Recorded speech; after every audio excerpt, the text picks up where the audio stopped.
So it's a new year, which means it's time for a new running channel. And this one came about because a few days ago I saw a video from Aubrey Running who suggested that anyone that's a runner should basically try and set up their own YouTube channel and social media accounts to document their journeys. So that is purely what this one's about. It made sense to me to actually take his advice on board and start this channel. At the time of recording, this channel hasn't even got a name. I'll work that one out later.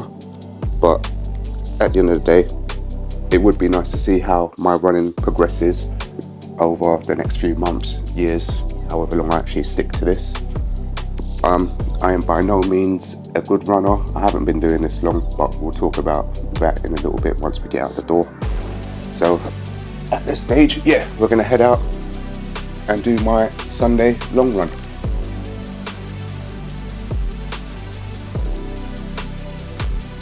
So today we've got a 10k at conversational pace.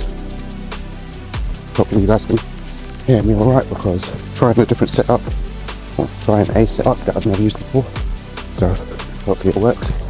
Not that I do running content anyway. Also I've got a bit of a cold, so it's affecting my talking. Or maybe I'm just going a little bit too fast. Let me slow it down. So I guess I need to give you a bit of insight into my running so far. I picked this up in about August 24.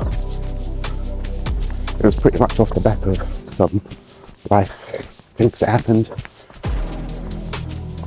Started off by doing walking to begin with, then jogging or running was sort of like the next progression step from that.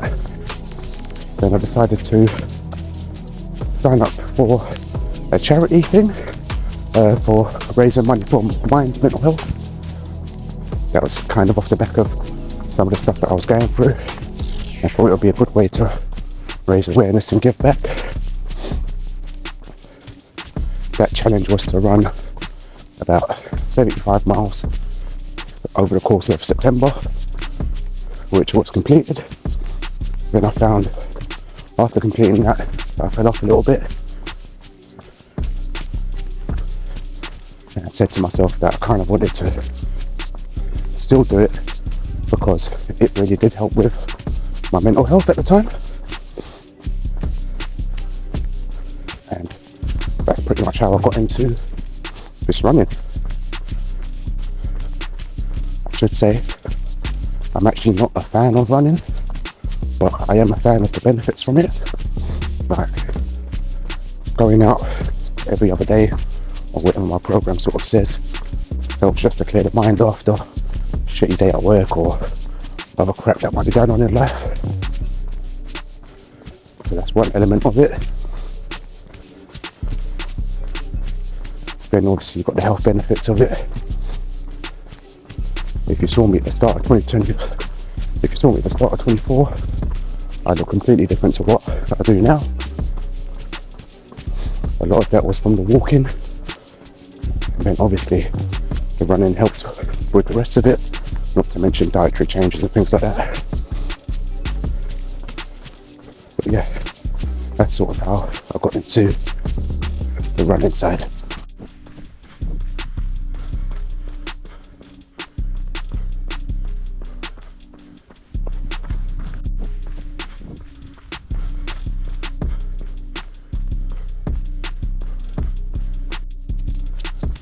Is this conversation place if I'm having trouble conversating with you?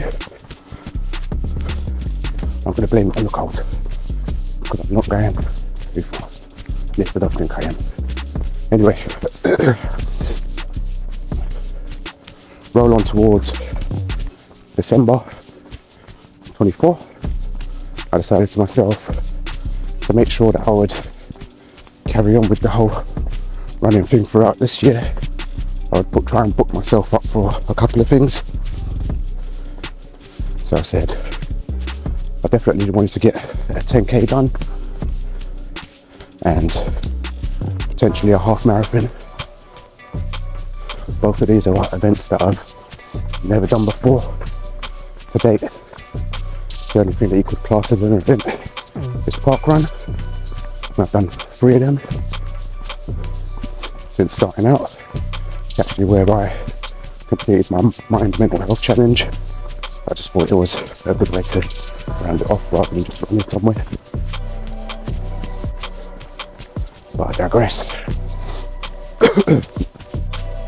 So, I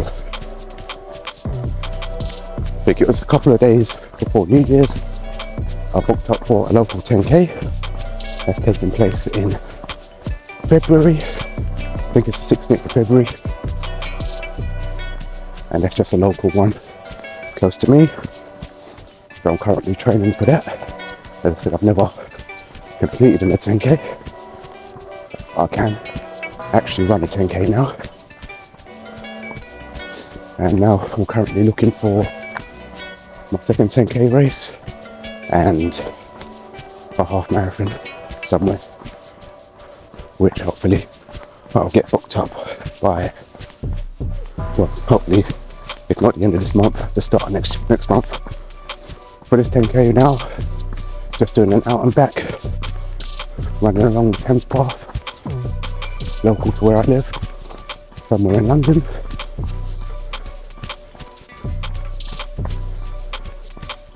Honestly, one of the worst things I find at the moment is trying to get the right in routes, because I find that I'm either running along this path all the time or just running the roads locally to me. If anyone's got any tips and or advice on how to mix up your locations or what you do to mix up your locations, I'd happily like to hear them. Still another 7k to go.